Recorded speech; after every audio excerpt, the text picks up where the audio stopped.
We could go like walk this one right now. I don't have any muscles, so bro, okay. Hey, I can sing if you love me. D. Yep. That's the movement, yeah. D, indeed. That's the move that made LeBron cry.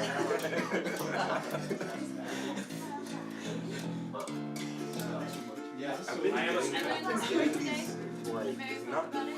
What did you learn this course today? I learned this word today. I think they were. Bro. I don't remember. I can't tell. About LeBron's feet. When you watch it, it makes you absolutely. So it's like this will make you reconsider wearing shoes. Algorithms based around people interests. Yeah, so I'm scared. This will make you reconsider wearing shoes. And it shows like a really disturbing picture of a black foot and it says LeBron's His little hat makes him look like a doll. What are you looking Like, at? why is this in my feet? actually, Why is this in my feet?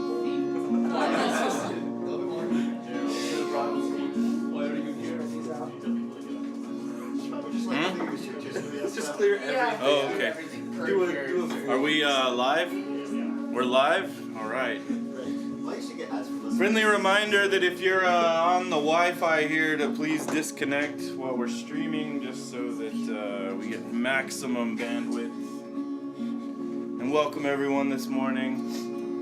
Bless you. Thank you, Abba, for this opportunity to be here this morning and to, Abba, be gathered together in this place for the purpose of meeting with you on your appointed time. We thank you, Abba, for your Shabbat. We thank you for having created this for us, that just as you created the heavens and the earth in 6 days and on the seventh you rested, so should we rest. And so we give you all the praise and honor and glory. We want to bring to you these songs out of the abundance and the overflow of that which you've poured into our hearts this morning. Abba, Father, to bring our gifts to you, that we might bring a sacrifice of our praise and worship that would be pleasing and acceptable in your sight. That, Abba, Father, that you would just be, Abba, Father, moving in our midst, propelling us, Abba, towards that which you have created us for, and that, Abba, your Spirit would be welcome in this place. We give you all the praise and honor and glory this morning in the name of your Son, Yeshua HaMashiach. Amen and amen.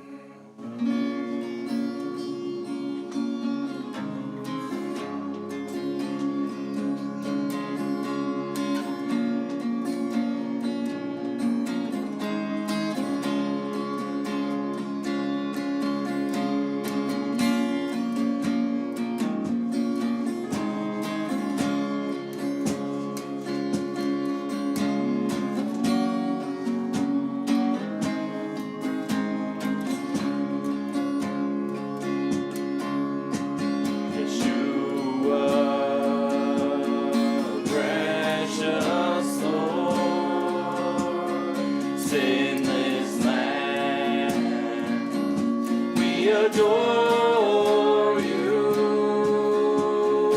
we cry, come, we call to you,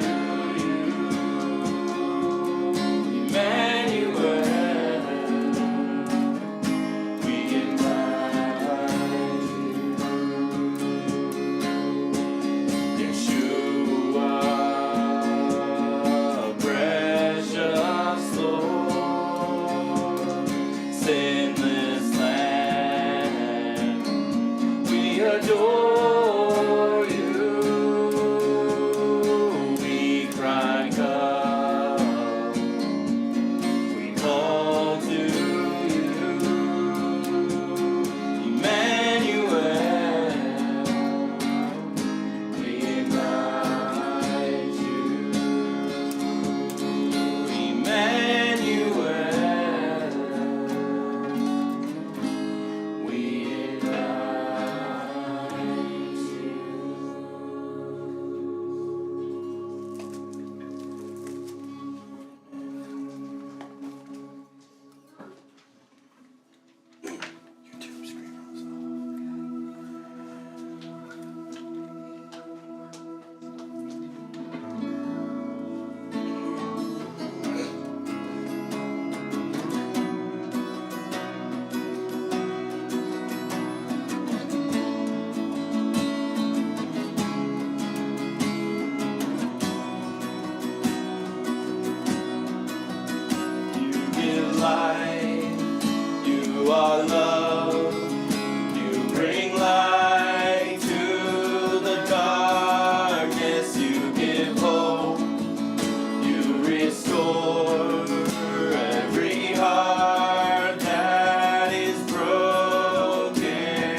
darkness, you give hope.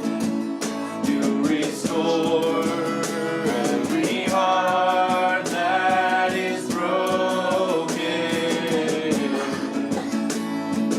Great are you, Lord. It's your breath in our lungs, so we pour out our praise. We pour out our praise. It's your breath in our lungs, so we pour out our praise to you, holy. It's your breath in our lungs, so we pour out our praise. We pour out our praise. It's your breath in our lungs, so we pour out our praise to you, holy. Great are you, Lord.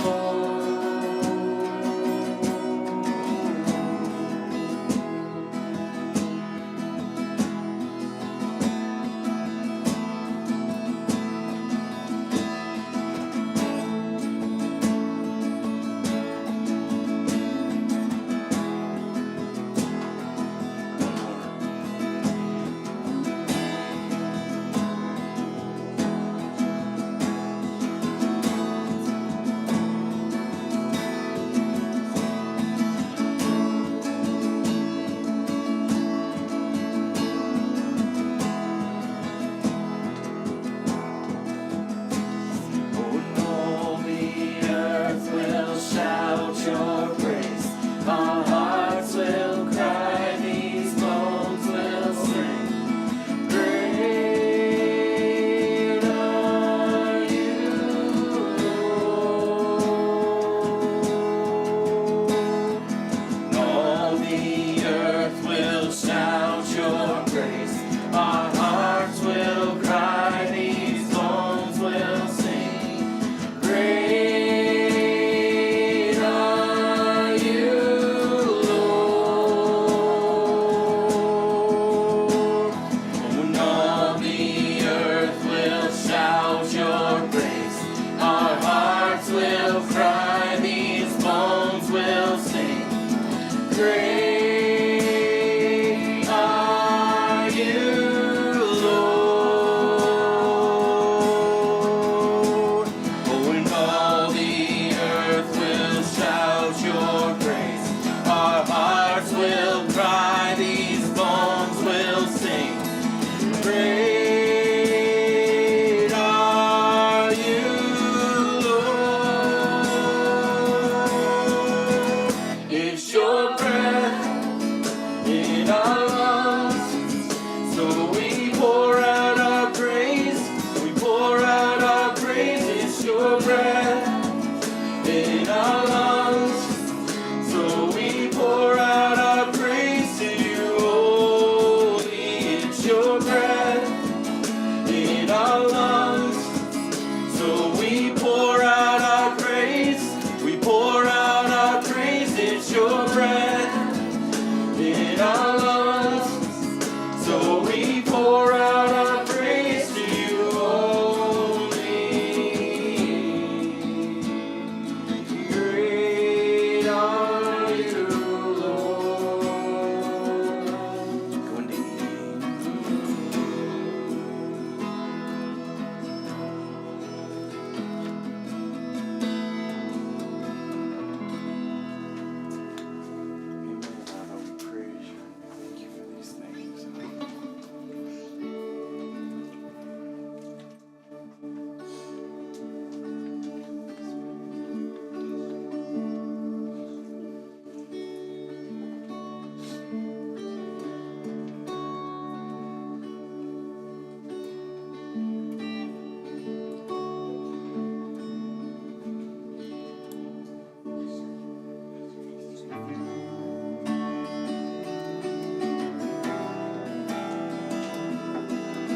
could sing of your love forever.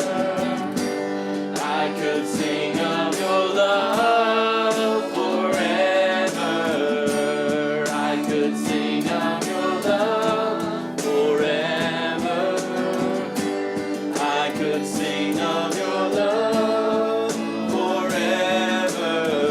Over the mountains and the sea, your river runs with love for me. And I will open up my heart and let the healer set me free.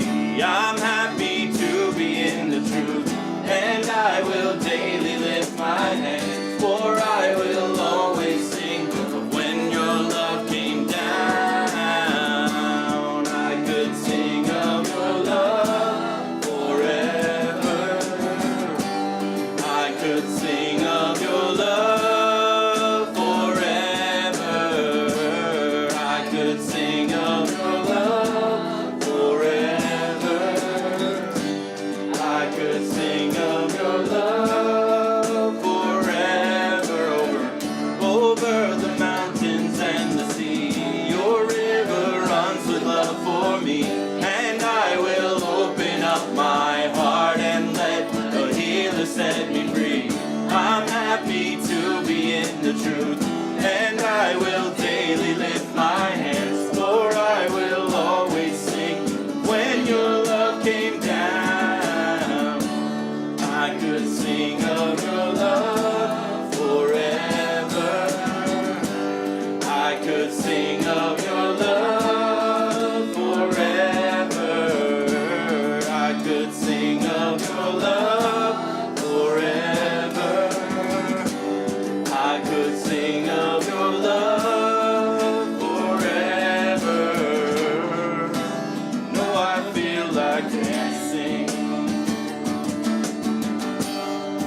It's foolishness, I know. But when the world has seen the light, they will dance with joy like we're dancing now. I could sing of your love forever. I could sing of your love forever. I could sing of your love forever. I could sing of your love forever. Oh, I feel like dancing. It's foolishness, I know. But when the world has seen the light, they will dance with joy like we're dancing now. I could sing of your love forever. I could sing of your love forever. I could sing of your love forever. I could sing of your love forever. I could sing of your love. I could sing of your love. I could sing of your love forever. I could sing of your love. I could sing of your love. I could sing of your love forever. I could sing of your love. I could sing of your love. I could sing of your love forever. I could sing of your love forever. I could sing of your love forever.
Take me past the outer courts to the holy place, past the brazen altar, Lord. I want to see your face. Take me past the crowds of people and the priests who sing your praise.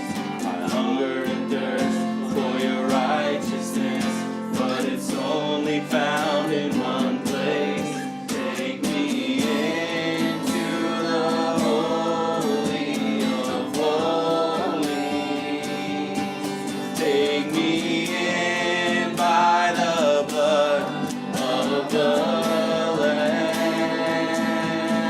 Take me into the holy of holies. Take the cold, cleanse my lips. Here I am. Take me into the holy of holies. Take me in by the blood of the Lamb. Take me into the holy of holies. Take the cold, cleanse my lips. Here I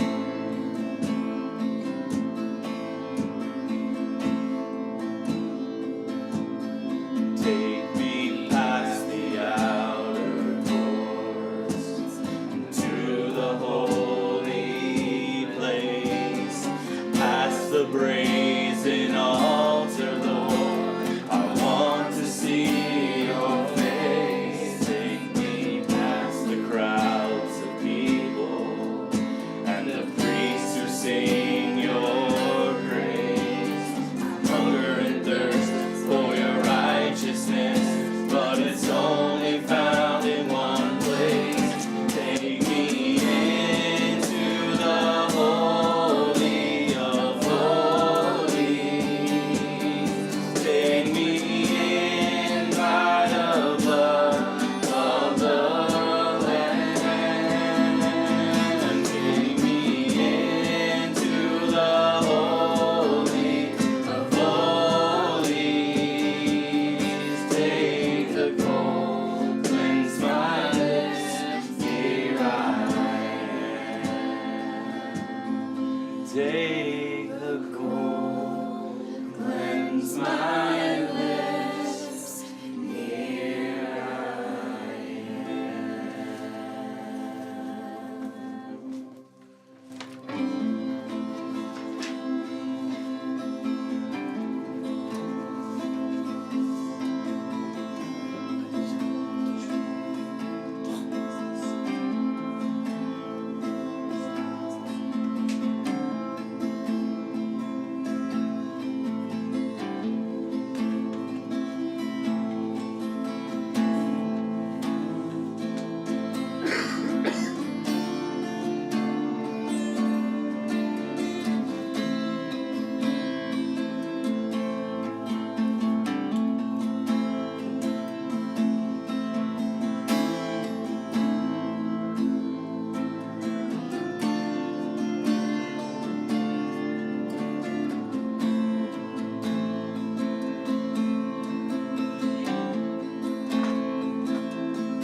our days of great trials, of famine and darkness and sword. Still we are the voice in the desert, crying, prepare ye the way of the Lord. Behold, he comes, riding on the clouds, shining like the sun. At the trumpet call, so lift your voice. It's the year of Jubilee. Out of Zion's hill, salvation comes. And these are the days of Ezekiel, the dry bones becoming as flesh. And these are the days of your servant David, rebuilding the temple of praise.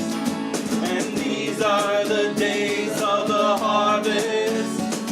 The fields are white in the world, and we are your laborers in your vineyard, declaring the word of the Lord. Behold, he comes, riding on the clouds, shining like the sun.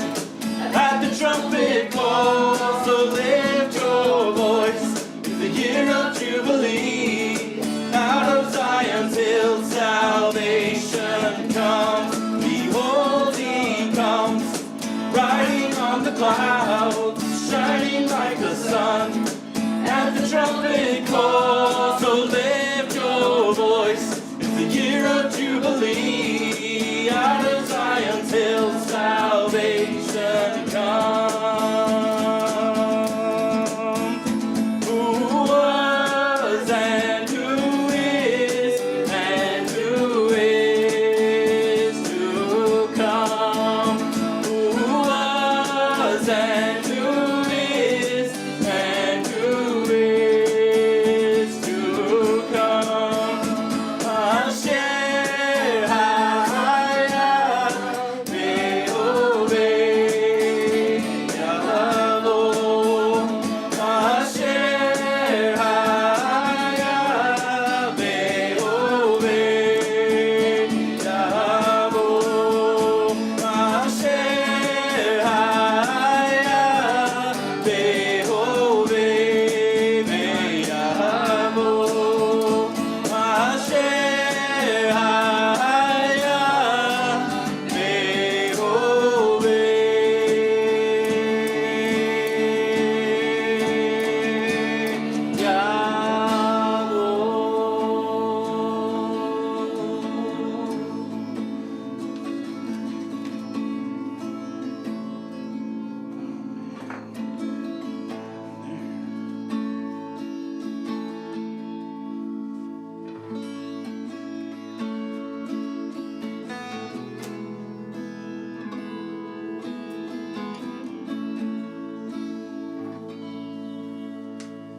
Abba, we praise you and we thank you for this day and for life and for breath and for this spring season, Abba Father, where we would be watching over our fields and tending to the seed that's been planted, Abba, in order that we may indeed enjoy a harvest in the fall. And we give you all the praise and honor and glory now. And just worship you, Abba Father. We are not worthy of you. We could never be worthy of you. And yet, through your Son, you've given us access to commune with you, to bring our prayers and petitions before you. And we just give you all the praise and honor and glory this morning in Yeshua's name.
Now, kind of? We're good. Yeah, we're good. All right, so. This is kind of exciting. Everybody doing all right? Kind of? Not really? Yeah. Sort of. Amen. All right. So, Sarah is where we are. Genesis 23:25. Recap? Yes, if you don't mind. Don't mind. Sarah passes away at the age of 127 at Kirath Arba and is mourned by Abraham. He entreats the sons of Het to request the cave of Machpelah from Zohar. Zohar gives him the field and the cave, with Abraham paying him 400 shekels of silver. Abraham buries Sarah in the cave, establishing it as land legally possessed. Abraham has his elder servant Eliezer swear an oath not to get a wife for his son Isaac from among the Canaanites. Instead, he sends him to find a wife from his ancestral home, with an exception only if the woman that Adonai leads him to does not wish to return. Eliezer travels to Nahor with 10 camels and arrives at a well in the evening. He asks Adonai to have the prospective bride be the woman he asks for a drink from the well. Before his prayer is finished, Rebekah approaches with her jug. She agrees not only to give him a drink, but also to draw water for his camels.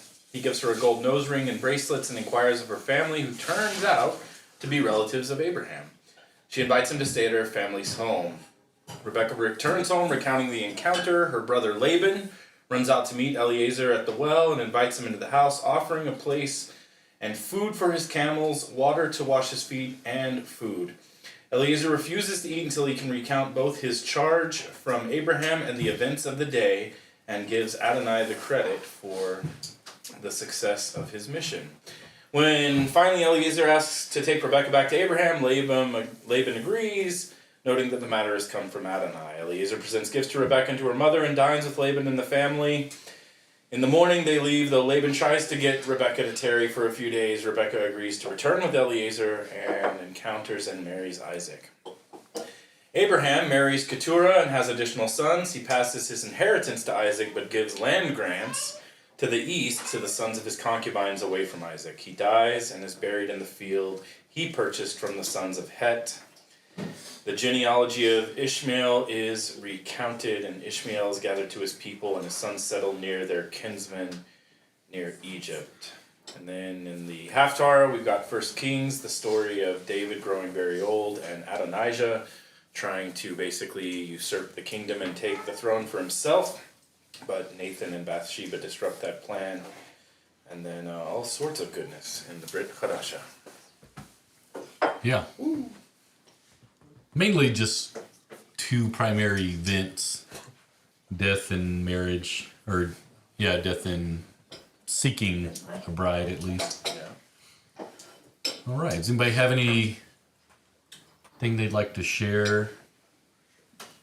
One thing this time around that stood out to me, that never really stood out to me before, is how passive a character Isaac is compared to Abraham or Jacob, his son. He's like, well, he's probably around an adult when he's bound up and going to be killed. Then later on, he's like mourning over the loss of his mother and like not finding a wife. So much to the point that like Abraham has to send a servant out to find him. And then yeah, like he's just sort of hanging out in his own tents waiting for his sons to bring him food all the time. Plus there's not a lot on him. Yeah, there's not a lot, but you do just get to the point that he just sort of stays at home. Interesting.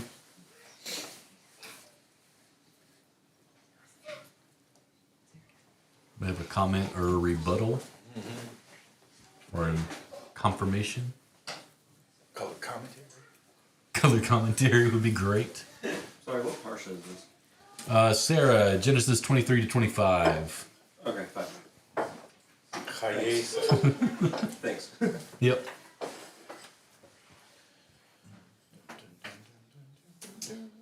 All right, super chatty. So, does this story of a father sending someone for his bride for a bride for the son, preparing the bride, calling her out, trying to take her out of the clutches of a Gentile world. Any of that seem familiar? No, not at all. Perhaps. It's almost as if he's a forerunner. Almost. Eliezer, I guess. Yeah, When you put it that way. almost. It's like he's going out to check and see, is the bride gonna come out of the earth, out of the ways of the world? And we even see the fight that takes place with the greed of somebody in the earth. Like Laban, this guy, I mean, he's of fame later on as well when it comes to Jacob and trying to get his own wife. This guy, it's like the used car dealer of antiquity. Yeah, he is, yeah. He's like selling wives. He's like, wait a minute. Because, you know, just little things like the bracelets that Rebecca is given, they translate into about 8 ounces each of pure gold, which is equivalent in today's dollars to about $16,000 in jewelry that she comes back with, not including quite a few $100s for the nose ring. So there's, when she shows back up, Laban's like, hey, wait a minute, this could be our golden ticket, literally. And he comes out. Notice that Rebecca's dad stays relatively quiet through the whole thing, and Laban's the one who takes point. So it could be that he's the firstborn. Could be that he's just one of those kind of people. Doesn't really say one way or the other necessarily. But you have this guy that is motivated out of some pretty strange places. There's a meme on the internet about a Sumerian copper merchant who collected his complaint letters. So you start reading and you realize, wait, this guy would completely fit in today. Yeah. So there's a cultural trend of this, or a human trend of this. Yeah, almost like what we look for out of being a believer ourselves.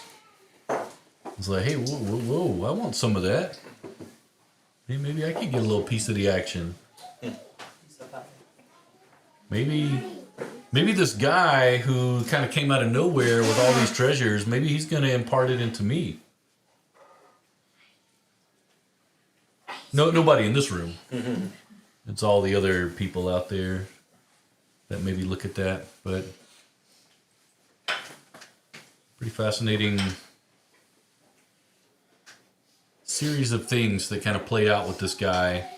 And it's funny, we like to kind of paint him as, oh, look at that greedy little something, never once realizing it's a mirror that's being held in front of ourselves. Because we would never do that. That's not how we respond.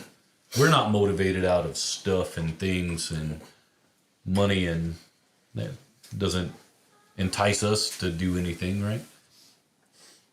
Or free labor. Free labor. Yeah, 14 years of labor from Jacob, right? Yep. 7. Yep. 7 before and 7 after. Yeah. So, good thing we don't behave like that, or else this could be embarrassing. Well, you've also got you got Zohar and the sons of Het.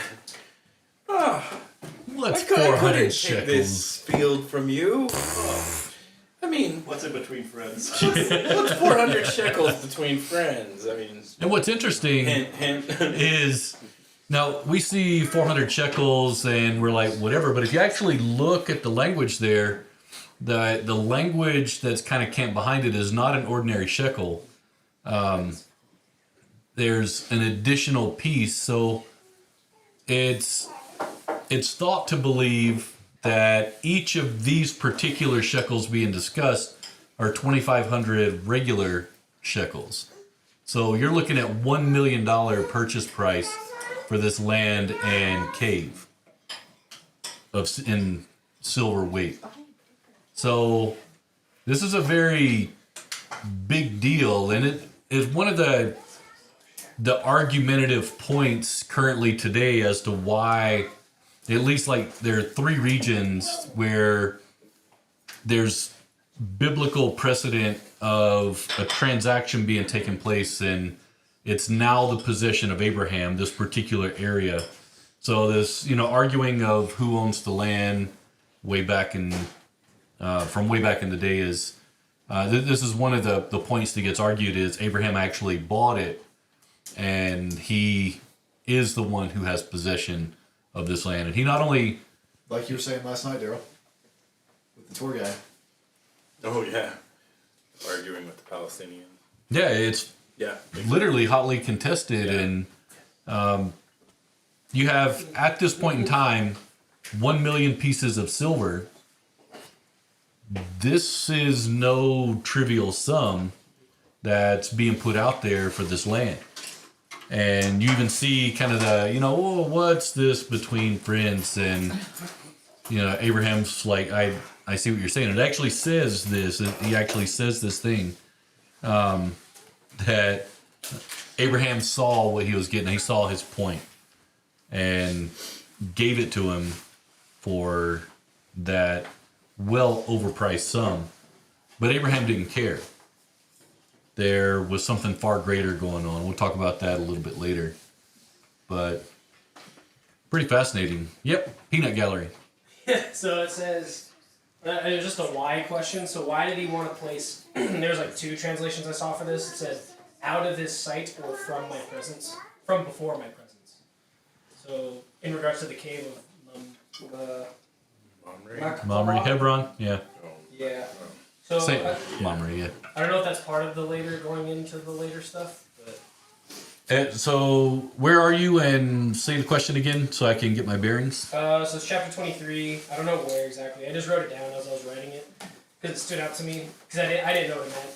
So he said he was looking for a place to bury Sarah that was out of his sight, and then I was looking at TLV and then NASB, and then the NASB said from before my presence. So it didn't just say like, oh, I just want to get a cave and bury her real quick. It's like specifically those characteristics is what he was looking for, a place out of his sight. Yeah, or it's 23:4. 24. Yeah, thanks.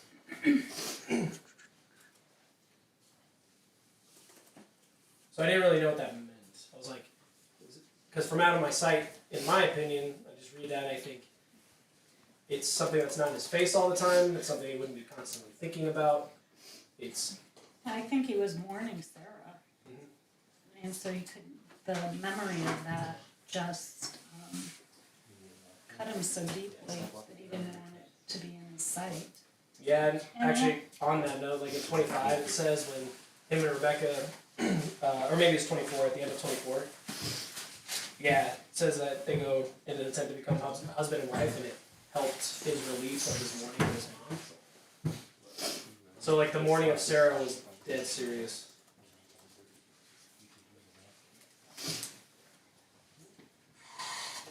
Yeah, you says chapter 23, verse 4? 4 at the very end. I am a foreigner and a visitor among you. Give me property for the burial place among you, that I may bury my dead out of my sight. It might be somebody that needs something, but... Yeah, I don't have that language in mind. I'd need to look into that and see what's happening. Okay. The other thing I think, too, that, the money that Abraham puts up, I think that Abraham's love for Sarah and honoring his wife, he didn't care what the cost to bury her. Mm-hmm. So I'm not so sure. I mean, I think the argument over the money is something that you talk about, but the love that Sarah and Abraham had and the devotion they had to the Lord, I think is, I just think it's beautiful. The whole story. Yeah, so the argument is not, like, Abraham could care less. He's like, how much it was, well, yeah. whatever.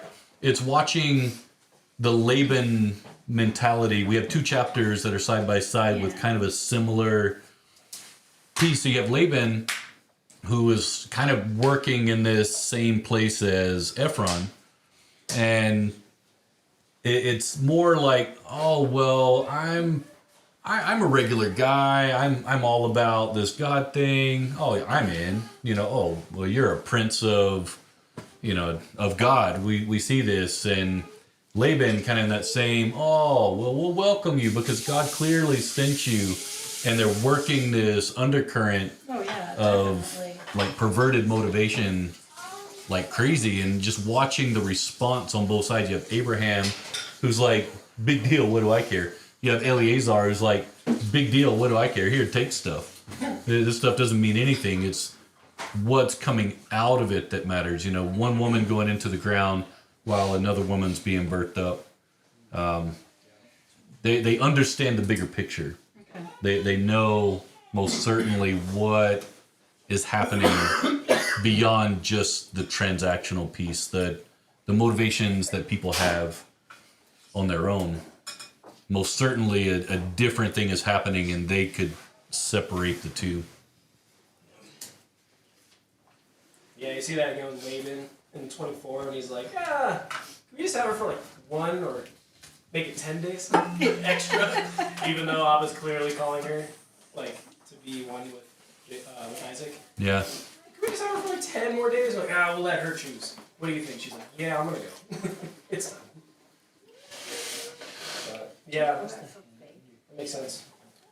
So for what it's worth, in 23:4, the Hebrew there is paneh, or milah paneh. So it's the word for face. Face. So out of my face. Interesting.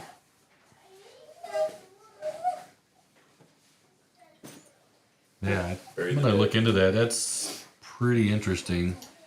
Well, I think what's interesting, from what I recall, this is the first time that like weeping and mourning is mentioned. So maybe it is because his wound is cut so deep, like Lisa mentioned. And you know, like sometimes when you're hurt that deeply, you don't want to face it. You just want to forget and move on. I don't know. Yeah. You will probably not move on, but just like, you know, cover the wound. Yeah. Give yourself time to kind of grieve appropriately. You went into the context of like the way in that culture they would like, was that common? Would they usually want to like have the dead buried out of sight, or would they want them like in the family's graveyard kind of thing? Because we should just make sure we're not projecting our modern view of like how we treat death back on them, because it was very different. So I don't know. Cause like we may be reading too much into this with the out of sight. Because that may have just been like saying like they're dead now. You can kind of like move on. I don't know. Yeah. That's a good point.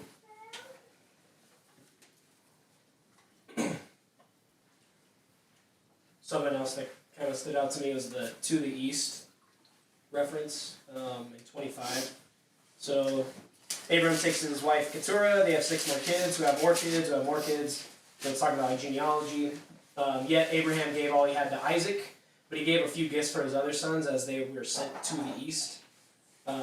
And I was just thinking of Adam and Eve when they were sent to the east out of the garden. And I was thinking, the Magi. So Matthew 2, one of the references was they're traveling of the star in the east. And I don't remember like the full principle or their connection of all of these, but in there is a significance to the east of something that you're like being. I don't know if it's too harsh to say you're being cast out of his presence when it's mentioning to the east, but it seems like when things are in the east, it's not the best result. Yeah, that makes sense, because when his presence leaves the temple, it leaves out of the east gate. Yeah. And then it also, in the picture in the end of days, the water flows out of the city, out of the east gate, and to the east. There's a lot out east. Yeah. But I don't remember it all. Yeah, good observation. then there's always the strong east wind. That's a few times. Was that with the parting in the Red Sea? Was that Parting in the Red Sea. Sea of Reeds? Yeah. Oh yeah, it's in Psalms. Yeah. Anyway, that's a wind. That's not a direction, but. The wind blows.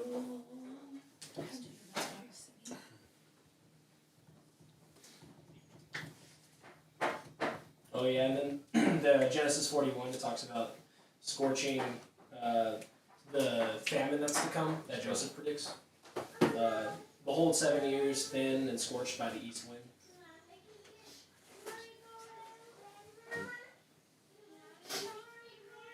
Yeah, it kind of makes sense. Even living here, if you ever get the wind out of the east, it's about to get really bad. We had a really strong east wind before the hailstorm came in 04. If we're going to get big troublesome storms, the wind's going to come out of the east. Because the natural flow is from west to east with the current of air. So anytime you get that kind of back push, it's going against the natural flow, and it's going to start disrupting weather patterns and how things actually get along. So I think it's the same in India too, because we have the monsoons, right? It's the exact same pattern over in India, and that's kind of where that pattern was first noticed. Like, wait, it works in the American Southwest too. It works in Colorado. Colorado. If you don't like the weather, just wait 10 minutes, right? Like I told too. But Colorado, if it comes out of the east, you have really bad storms. Remind me of how the land's set up, but you've got the coastal plain before you've got the range, and that range is to the east of the Mediterranean, right? I see, here it is. Hey, there we go, right? I'm looking at it. And so you get that. That makes sense, yeah. I'm just thinking of it in terms of the natural. Yeah. But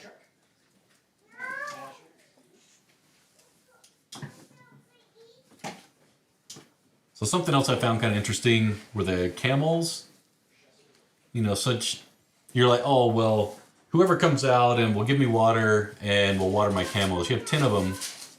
And depending on which resource you look at, camels can drink between 15 gallons and 50 gallons of water.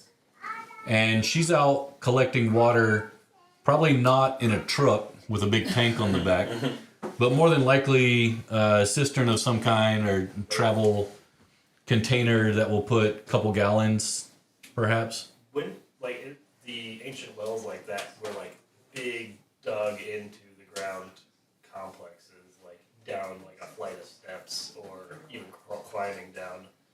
It wasn't like a rope and a pulley. It was like More of like a climb cistern, down into yeah. it. You could see some of them in like sub-Saharan Africa still, like people have to like crawl down. Iran, into yeah. it. Yeah. So for Eleazar to say, if a young lady will come out and basically spend hours likely dumping water in the troughs for the camels, that's almost a very strange ask out of the gate. Because number one, who in the right mind is going to want to do something like that just with a giant period? Let alone whittle it down to a young lady who's unmarried, and you got to whittle these whole things down. Also, looking at it from the perspective of not looking for a young lady who's just sitting at home sending the servants out to get everything, but is willing to kind of put her hand to the plow, if you will. It's just such a strange ask, in my opinion, for Eleazar to kind of be camped on that as a thing, because that's a lot. That's a lot to ask on somebody as kind of like the evidence that this is the one it's supposed to be. But even when she does it, it's fascinating, because he said he just waited to see if this was the one that God had. So he'd put this crazy ask out there, and then still was like, maybe. We'll kind of see. And then goes back and to Laban's home, and you're thinking, you're just listening to the whole thing back and forth. And I'm sure Eleazar, probably wasn't born yesterday. He can probably read the room pretty well, being Abraham's, primary servant. And probably not a fool to recognize what's happening here, and then to realize, here, this young lady grew up with this reality. For us, we're like, how messed up is this girl gonna be? What all has she experienced? These people are all about themselves. Does she have like a moral compass at all?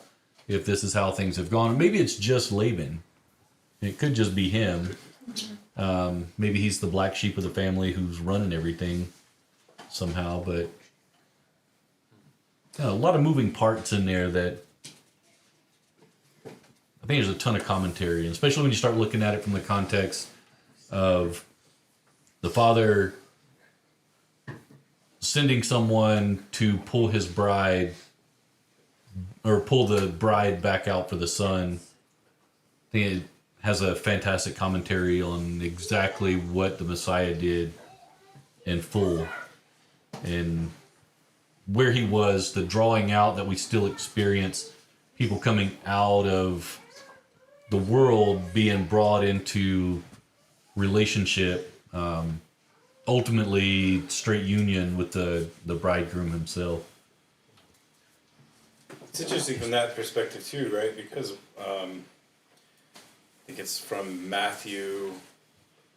I forget which one of the New Testament writings, but it's basically the rich young man. The birds of the air have places to nest, and foxes have holes, but the Son of Man has nowhere to lay his head. And let the dead bury. First, let me go and bury my father, and then I'll follow you, Yeshua. And let the dead bury their own dead. I mean, Rachel's presented with that opportunity when Laban says, "Whoa, hold on," so he's pulling the bride forth, but the world's pulling back, and she's presented with that choice to, and then they put the choice to her, right? Yeah. He says, "All right, well, let's see what Rachel says." Yeah.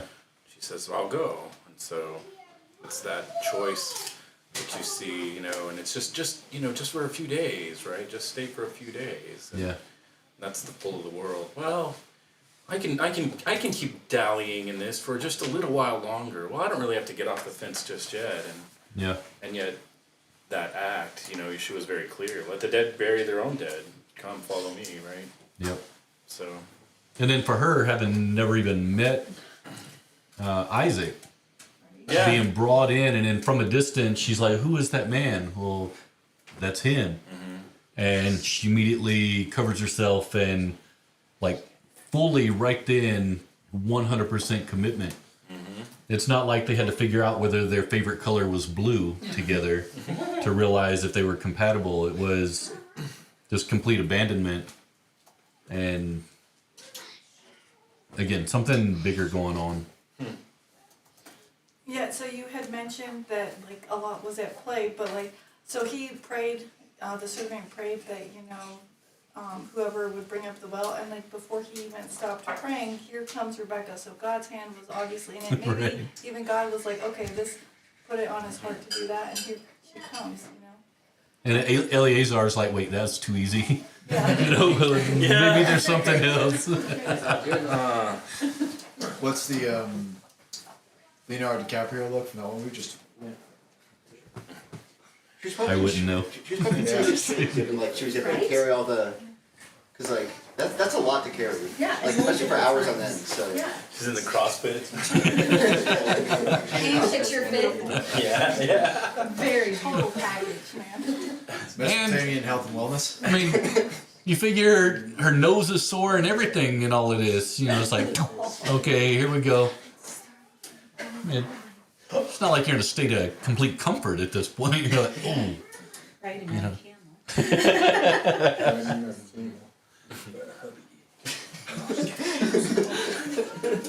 Uber camel. So with the whole 10 days thing, it was well, let's keep her 10 days, and then he's like, no, we gotta go now. Yeah, so that was the whole back and forth. And some of the commentary from the Humash right there, they say that the language behind here is actually years. So let her stay 1 year, 10 years is kind of the thing. Because 10 days, you're like, that doesn't really seem like a big deal necessarily. 10 years. But, having years to stay back. And that's kind of part of how it's interpreted now is the bridegroom comes and then declares for the bride, then goes back to his father's house, prepares a place, and then a year later they consummate the marriage. It's kind of the time cycle for how things are typically viewed these days. But here's a situation where she just leaves without having even met the guy. What information does she have about him where she's like, yes, I'll go? You know, maybe She knows he's the son of Abraham. And he's rich. Yeah. She was like, bro, I'm set. But maybe, but does she motivate out of that? Is that, it could be. Maybe it's like, okay, well, my brother's really squandered everything and I just need to kind of get away. I don't even care who it is. Could be just the opportunity to Leave. To leave. Yeah. Well, I wonder if we see a little bit of that pattern reflected in the later story of Jacob and Esau. Because Rebecca is the one who comes up with that plan to deceive Isaac. Yeah, that's a good point. I wonder if it's slipping into that old pattern. Could be. That's a pretty good observation. Well, like back then, marriages were a lot more about resources, because it was a lot more scarce than they are nowadays. Because if the person you married couldn't provide, then you would probably just starve to death. So that was like a pretty big deal back then. When it had a lot of different connotations back then than it does nowadays, just because of the scarcity. So if someone had a servant and a bunch of camels, that'd be a pretty good sign that they can probably provide. Right. Yeah. That there's some buffer there. Laban thought the same thing. He's like, hey, I'm available. But that would make sense then if he asked for 10 years, because in that case I can see him just trying to keep that golden goose laying. Just like you did with Jacob. Yeah. You know, just keep it coming, man. Keep it coming. Then that supports your point. Oh, Eliezer's like, I need to play. No, we're not doing this. Yeah. He's like, decide and let's go. Or don't go. The quarterback has telegraphed the pass, and it has been intercepted. Perhaps Rebecca left right away because Laban gave the testimony of Abraham being faithful and everything. And then because, is it Bethel? Is that how you say it? He said this ordinance came forth from the Lord. Therefore, we will not oppose you, bad or for good. So maybe she just knew in her heart it was part of God's plan. I don't know, maybe it's me being innocent. Laban's really not a bad guy. He's probably just misunderstood somehow. He's more like Lot than. You should really buy his biography to find out. Oh, that's incredible. It's just interesting that he takes point on the negotiations, Laban, with the dad sitting right there. And Laban was her uncle, as I recall, right? His brother. That was her brother. Yeah. Older brother, okay. Was Abraham's older brother? No, Rebecca's Rebecca's older brother. Rebecca's older brother, okay. It's like Laban's. Oh, Yeah, but you track it up and they have the same great-granddad. yeah, Okay. they're related. Okay, so it could just be that the father was simply not present due to death or whatever reason. I thought it said the dad was. He was there. Laban He and was present. Bethuel replied, since this comes from Yahweh, can't say anything to you for good or bad. So he's there Oh, in verse 50. okay. Now maybe he was in the other room washing up, when all this first started and then just came in. I don't know. But I wonder if it could be a clan structure thing that's being set up and Laban being the firstborn. could be. But the firstborn negotiating the marriage of the father's daughter just seems a little bit out of whack in my own mind. I don't know. Maybe it was a cultural thing that they experienced. Because it's still a fairly known thing in the Middle East today, where that first cut isn't on family, it's on clan. So it kind of be a case of the head of one clan talking with the representative of the head of the other, instead of family to family. Yeah, but Eleazar was a servant of Abraham. So you don't have a head structure; you have a messenger structure. Right. Maybe I don't know one way or the other. And at the end of the day, I really don't think it matters. But Just a fun little rabbit trail, right? Well, that's, Eliezer was given authority to act as basically like On Yeah. behalf of the- on Yeah. behalf of the families. He's Right. the attorney, in fact. Consigliere. Yeah. Better call Eliezer. Oh. I think Well, and before Isaac was born, that was one of the things that Abraham cried out. You've given all of this to me, but when I die, it's all going to go to Eliezer. And so he did have a position within the structure of that family dynamic. Even though he was a servant, he had a position of like authority in that, Chief of staff. right? Concierge. The first Kings reference, and I noticed how like it said, I can't say his name, Adonijah? Adonijah. Adonijah. It's like Adonijah, Yeah. basically. Adonijah, yeah. So he says, I'll be king, right? And he's like, gets his chariots, horsemen, and warriors, all this stuff, and it specifically says that his dad doesn't object to that. So it's very interesting that he like did not put him back in his place, because technically King David was going to appoint Solomon, and Adonijah's like, I'll be the king. So I don't know what you guys were talking about before I came in here, but I kind of saw like a connection with Laban doing the stuff when I thought it should have been the dad handing his daughter over. So I was like, maybe the dad could have stepped in a little more. Just like the dad could have stepped in right there to prevent a lot of the division that happened. And we could be just getting context on Laban for what's to come. So at the end of the day, he really didn't have much of a say. It came down, like Daryl was pointing out, it came down to Rebecca to make the decision.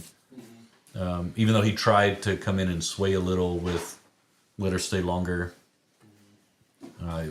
ultimately set in her lap. But we are getting a little bit of a backstory as to how this guy tends to operate and what he values, because when we see that with Jacob, it's kind of going to matter in how Jacob responds to some of the things he does, and their truths that they ultimately end up with the boundary stone and everything later on. Which is interesting. Where did they set up that stone? The rough location? Trying to remember if it was in Gilead. It wasn't Shechem. I think he was in Shechem and then he left. I thought it was Gilead, I but think you're right, it is Gilead. Is it? The G. Okay. That's all I remember. Because I'm wondering if that was the border that Abba sets out for Joshua and Moses. For the land? Yeah. Or the down payment, however you want to take a look at it. Yeah. Yeah, it is kind of in that, I think, western, northern-ish kind of region. Because Gilead was in half Manasseh, I believe. Or was it in Gad? Anyhow, that not necessarily relevant in full, but...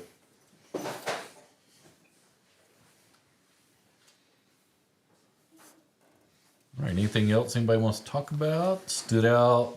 I have a single statement. Yes, and I'll single always statement. mention it whenever I can. So, in Texas, it has not been unwritten from the books that a handshake is legally binding. I greatly prefer this system over what was proposed in the Bible.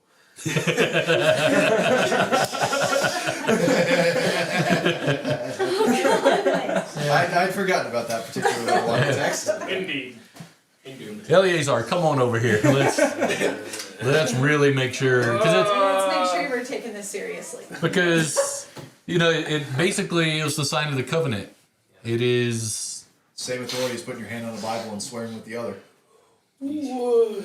yeah. In some ways, I imagine. In physical ways, it's weird, but it is the sign of the covenant. Now swear to me and cough. Say it again. No.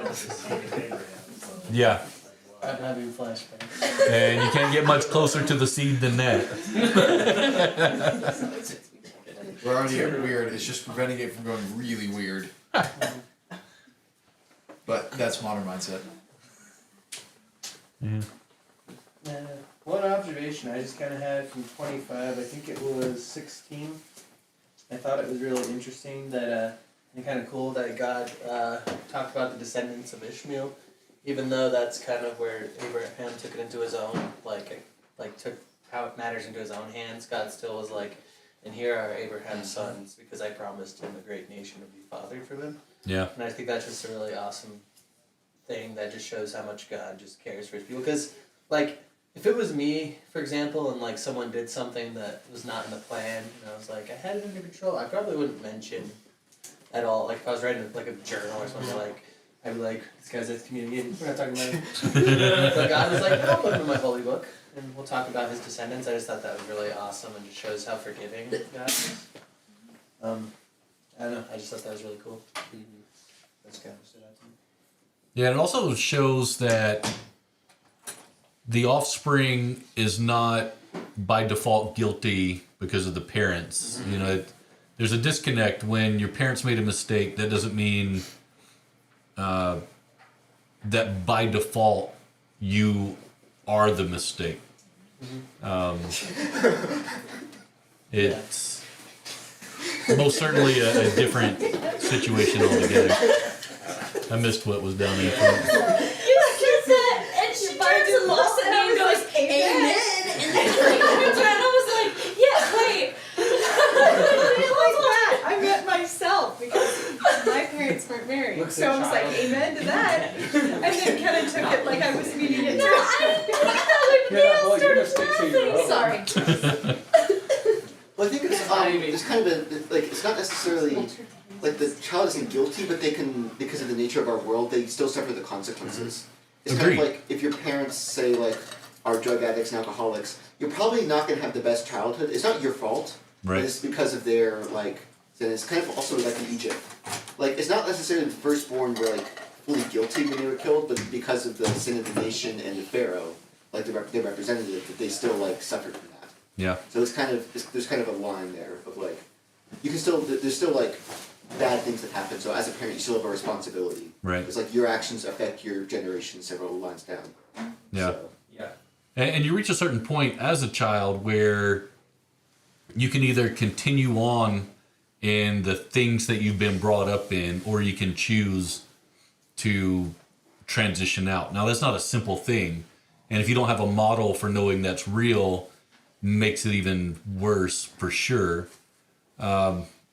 But in the eyes of God, that child's not guilty until they become guilty. right. Even though your life experience may be horrible, doesn't mean that you're guilty as a result of that. I think it's the last verse, 25:18, even says that Ishmael, like, still took the action into his own hands. It said, like, he settled in defiance of all his relatives. So, yes, he's mentioned, but even still, he chose, like, to be in defiance of the covenant. So, Well, another just kind of little piece to throw out there. It doesn't really mean much, but more just kind of for your information kind of thing. So Ishmael is half Hebrew, half Egyptian. So by definition, he is what's called Arab. It's a mixing of two different things, which is where the word for Arab kind of falls out as well. Well, So it's because, like, Muhammad and early Muslims traced, they thought that they were, like, the descendants of Ishmael. Correct. And they kind of had an alternate history where Ishmael was the, like... He was the one on the altar, yeah. This is the child of promise, yeah. So, Yeah. And hence you have the battle in the earth today is who is the rightful heir. Yep.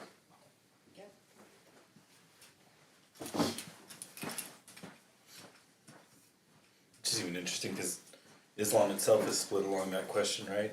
Who Yep. is the rightful heir to the authority of the caliphate? Is it direct descendants or is it? his uncle. The direct descendants or the legal descendants. Yep. If you guys get a chance, you should watch the 50 Years War. You guys heard of that documentary? I've heard of it and I've seen it. It's Israel and the Arabs. Pretty much how every historical conflict between any country somehow involves Israel and the surrounding areas. It's interesting.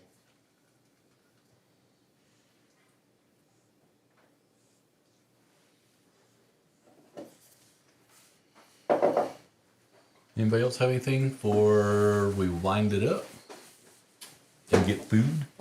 Not here. You'll get food at your own house. But We don't have potluck here, baby. yeah, we haven't adopted that model just yet. Pot faith. Holding luck. Wow. 420 iterations. No, don't bring up iteration. It's a that's some early Trinity Christian Fellowship lingo there. Couldn't call it potluck. That's good stuff. Anybody? Everybody's okay? I'm good. Indeed. Yep. Unequivocally.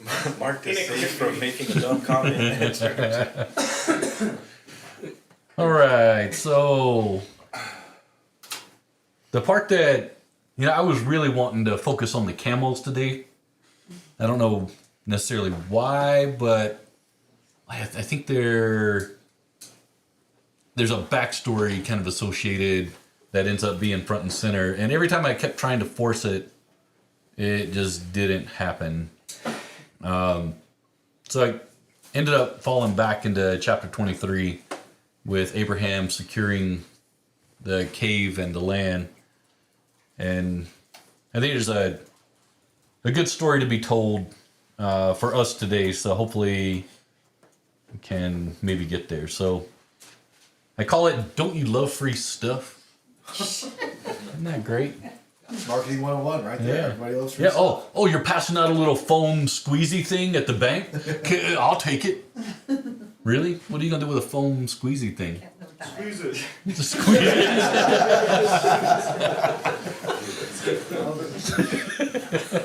Fellow member of the Tautology Club, I see. All right. So when someone offers you something for free, you usually take it, right? More than that, we count it as a blessing. We silently speak to ourselves and say, Abba must really like me to grant me this kind of favor. Look at me, such a wonderful child of God. Excuse me. But is it always a blessing? What if you are pivoting into a curse? You might say, how is this? Well, first we need to know what provision is actually for. And the spoiler alert, it's not you. So looking at Abraham, in the 23rd chapter of Genesis, we see Abraham is offered a burial site for his wife at no cost. He was seen as the prince of God among them. They were willing to give him the place for free. And so the sons of Het answered Abraham, and they said, listen to us, my lord, you're a prince of God among us. So choose any of our tombs to bury your dead. Not one of us will refuse you his tomb for burying your dead. So the offer was made. So what would you say if this happened to you? Probably be like, oh, Abba, thank you so much for your generous blessing upon my life in this difficult hour. You knew my circumstances and how this move would bless me. You even have the unbelievers of the earth bending their knee in obedience to your will. Yes, you control everything, and this is the proof. I am obviously blessed. But did Abraham really need to be blessed during this time of burying his wife? Or did he need to honor his wife? Here's how he responded to their offer. He went up and he said, if it's your desire to help me bury my dead, then listen to me. Ask Ephron, the son of Socorro, to give me the cave which he owns at one end of the field. He should sell it to me in your presence at its full value. Then I'll have a burial site of my own. So this wasn't false humility on Abraham's part. He wasn't actually playing a pity card like we all love to do. If it were us, we'd play it like this in order to save face and to seem lowly, humble recipient of what it is we want. We'd have been like, well, they're kind of playing that false humility card. Oh no, I appreciate you making the offer, but seriously, I'd like for you to take something from me during my time of mourning. Weep, weep. No, it isn't heartless on your part. Seriously, I'm grieving, but I really want to make sure you get what's fair. Weep, weep. I just hope I can continue to pay my bills. Now, how much do you want? Weep, weep. You like how I put that in there? I know this. I think you're Roadrunner from Coyote. Not beat, weep, weep. I know this is a bit extreme, but I mean, you would never behave this way, right? So moving on. So Ephron the Hittite then responded to Abraham. He said, "No, my lord, listen to me. I'm giving you the field with its cave. I'm giving it to you. In the presence of my people, I give it to you." So a second offer to just take what Abraham wanted for his wife, and he rejected it again. So he said, "Please be good enough to listen to me. I will pay the price of the field. Accept it from me, and I will bury my dead there." So after some more back and forth, Abraham finally gave up 400 shekels of silver for the burial tomb for his beloved wife. He wasn't going to bury his wife in the wake of a good deal. He honored her so much more than that. With David, we see the same thing happen. David's wanting to set up an altar, and he was wanting to secure this threshing floor. This is 2 Samuel 24.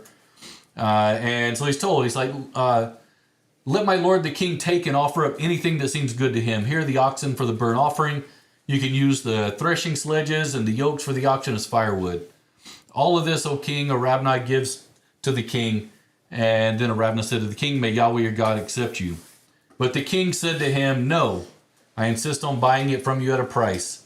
I refuse to offer to Yahweh my God burnt offerings that cost me nothing." So David knew what he was doing. He wasn't going to accept a good deal for something like this. He honored Abba so much more than that. So we have this eternal versus the temporal situation at play. So what did Abraham and David know that apparently we don't? Why wouldn't they see these offers of land and a threshing floor at no cost as a blessing? They knew that part of them must be given up for the eternal. There's no way they'd cut corners when setting up their treasure in heaven. Does that mean that Abba is not responsible for the blessing we call a discount? No. He may very well be behind that. Abba giving us free or discounted stuff that is going to ultimately rot and disintegrate could, in fact, be interpreted as a blessing. He may orchestrate some things so that we don't have to pay full price for crap that will fade away. This is so we can hold on to more of our resources to purchase the things that have eternal value. But do we? No, not usually. We likely keep hunting for more stuff that will get eaten up by moths and rust. But eternal things, those things you should never seek at a discount. In fact, you should even pay more than what the cost actually is. And why is that? Because that's the proof that you understand what really matters. It also proves you understand how life actually works. Read the parables and you'll learn this lesson quickly. So for us, what actually is our problem? For some reason, we have no trouble paying for Netflix or spending $60 on a board game or $80 on a bottle of alcohol. But those things that bring eternal value, we seek for free. We'll hunt the internet for a free/pirated copy of a $40 biblical teaching that could revolutionize our life, but we'll throw money out the window if it brings us pleasure on this side of eternity. Our view of how things actually work is so grossly skewed. We find so much value in those things that fade away, so much that we keep on buying it. It's almost as if the world is set up to drain you of everything you have, so nothing will be stored up in the age to come. And you fell for it, and you keep falling for it, and you love it. Not having an accurate view of his kingdom has led you to follow after the kingdom of the world. Suppose the Messiah showed up at your door and gave you a debit card with funds that got replenished as you responsibly dispersed them. Did you feel it? You have that feeling that you just got when you had that thought? Can you still see the picture that flashed in your mind upon hearing that? If you're like me, you likely are relieved that you'll be fine the rest of your days. I'm justified in using these funds for my actual living expenses, right? If that's true, I'll be taken care of, and as a result, I can administer his account in a responsible manner. I'll be a great steward of the king and become a great servant to everyone he puts in my path. But I'm deceived. I believe I can funnel his resources into the earth to win souls for the kingdom, because I am taken care of. Then I can turn my attention to everyone else, and I will keep refilling my account, or he will keep refilling my account. I'll be a willing vessel. But what does this cost me? Nothing. Absolutely nothing at all. Here's where it gets uncomfortable. He wants me to take my own debit card and do the exact same thing. Did you feel that? Different feeling, huh? Different picture in your mind also, I bet. But there shouldn't be. After all, your own account is his provision anyway, right? Based on the words that come from your mouth, it's his account. Isn't that what we say? Yeah, but I have expenses. I need to pay for my Netflix subscription so I can recharge to do more of his work. I need that new game to build community. I need to add that bottle to my collection so we can all celebrate his majesty on a regular basis. So right now, I really don't have much discretionary income because my lifestyle and wants have grown so great.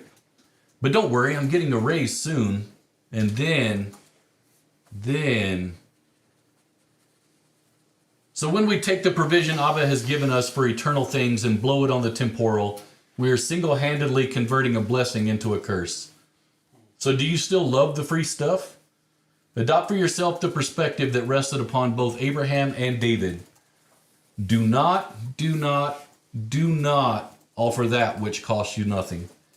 Give it up on this very short side of eternity so you won't have to give it up forever on the other side.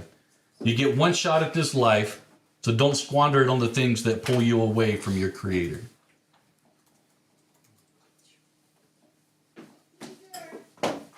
So this was for me, by the way. Kind of the space I've been camping in for the last few weeks. Trying to figure out what it means to actually be a good steward.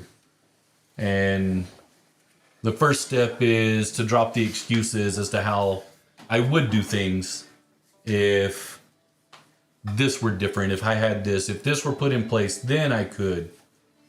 Never once considering that it's something I'm supposed to be doing regardless. He fills my account regularly to do exactly what he has tasked me to do, and I blow it daily and weekly on the things that bring me pleasure. And it's an embarrassment that I have to actually say it out loud.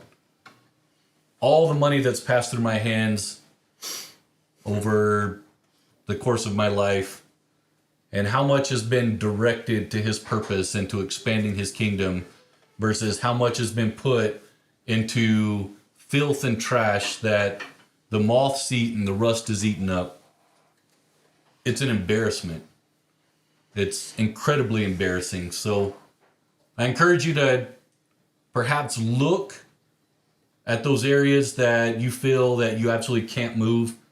I am so locked into my lifestyle and my debt and everything else around it that I am handcuffed. And just speak honestly to him and tell him that you have squandered it all. You have wasted everything he has put in your path.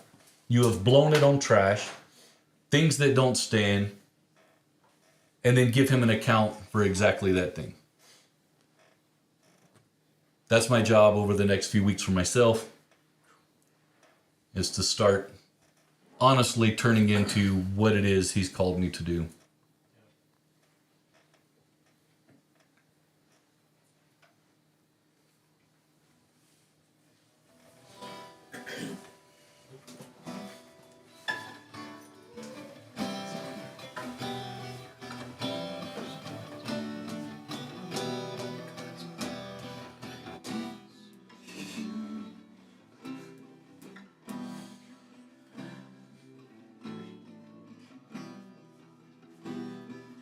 Blessed are you, O Lord our God, eternity's holy King. Blessed are you, O Lord our God, whose word brings forth the evening. Baruch hu et Adonai HaMevorach Le'olam Vayed. Baruch hu et Adonai HaMevorach Le'olam Vayed. By wisdom, O Lord, heaven's gates open up. With With understanding you order the seasons, creating day and night, turning darkness into light, arranging the stars to your pleasing. Baruch et Adonai Hamedvorach Le'olam Hayed. Baruch et Adonai Hamedvorach Le'olam Hayed. Oh, blessed be the King, to the Holy One we sing. Lord of hosts is your name. Oh, ever-living God, rule over us, now and forever the same. Baruch et Adonai Hamedvorach Le'olam Hayed. Baruch et Adonai Hamedvorach Le'olam Hayed. Baruch et Adonai Hamedvorach Le'olam Hayed. Baruch et Adonai Hamedvorach Le'olam Hayed. Le'olam Hayed. Brian, you want to close this in prayer? Abba, we submit to you our time, our relationships, our money, because none of it is really ours in the beginning. We just thank you for the gift that you give us, the free gift of life, for every breath that we have, for every minute that we get. I just pray that we would not take it for granted, that we would be sons that receive these things and steward them well, understanding that we are giving an account at the end of days, that we're going to be face to face with you, and that you will see the true nature of the motivation of why we do certain things in this life. I pray that we're able to recognize that here and now before eternal judgment, that we will see what it is that plagues us, and what it is that keeps us from fullness in relationship with you and others. So go forth, Abba, let us follow in step with what you want for each of us and how you want each of us to steward everything. Pray this in Yeshua's name. Amen.